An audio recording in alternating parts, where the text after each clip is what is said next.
Howdy, friend. Spitz here, and this is Feed Bandit, the Texas First Outdoors podcast. When the cold air starts coming down from the north in the late fall, you can hear a loud honk high up in the clouds. That is the sound of geese. They fly in a big V shape and travel thousands of miles all the way from the Arctic to spend the winter in Texas. We are lucky to have many kinds of geese here, like the big Canada geese with their black necks and the white snow geese that look like a blizzard when they all take off at once. They love to sit in big corn, rice, or wheat fields to eat. Hunting them is a big job that takes a lot of help from your buddies. Today we are talking about these big birds and how we hunt them on the Texas plains.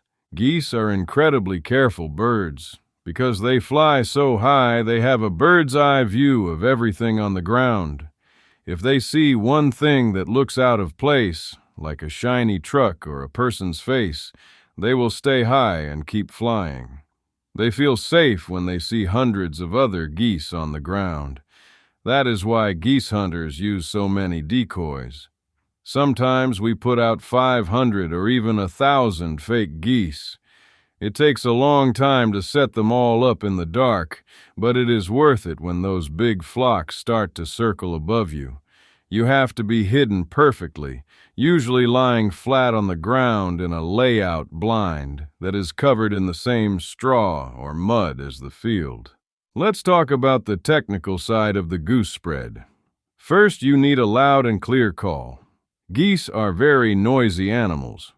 You have to make a lot of noise with your goose call to get their attention and convince them to come take a look at your decoys. Learn the honk for Canada geese and the high-pitched bark for snow geese. Second, you have to watch the sky constantly. Geese fly in big groups, and you can often see them coming from miles away. Use your eyes to track their movement and stop calling once they are headed straight for you. Let them do the work of landing. Third, be very patient. Sometimes a flock of geese will circle around and around your decoys for 10 minutes before they decide it is safe to land. Don't move a muscle. If you peek out or shift your feet, they will see you and leave. Fourth, use the right shells. Geese are big, heavy birds with thick feathers. You need large pellets in your shotgun, usually BB or number 2 shot, to ensure you can bring them down quickly and humanely.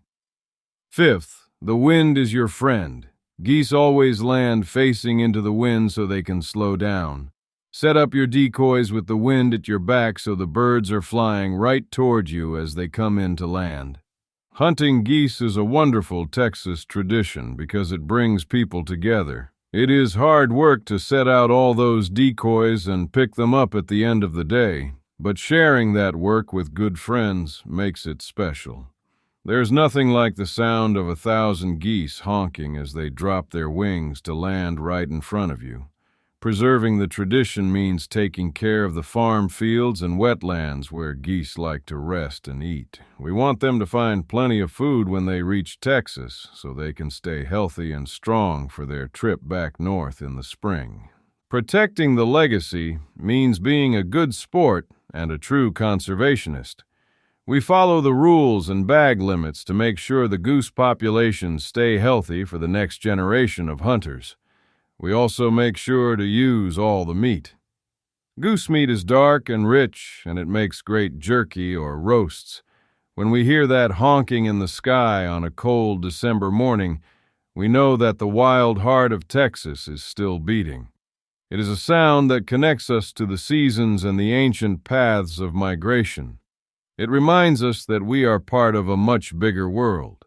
Stand tall and keep your eyes on the horizon. So what do you think of that?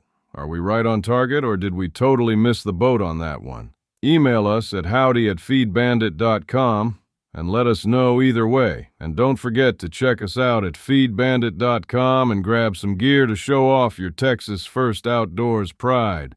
Preserve the tradition, protect the legacy, and remember, always support your local feed store.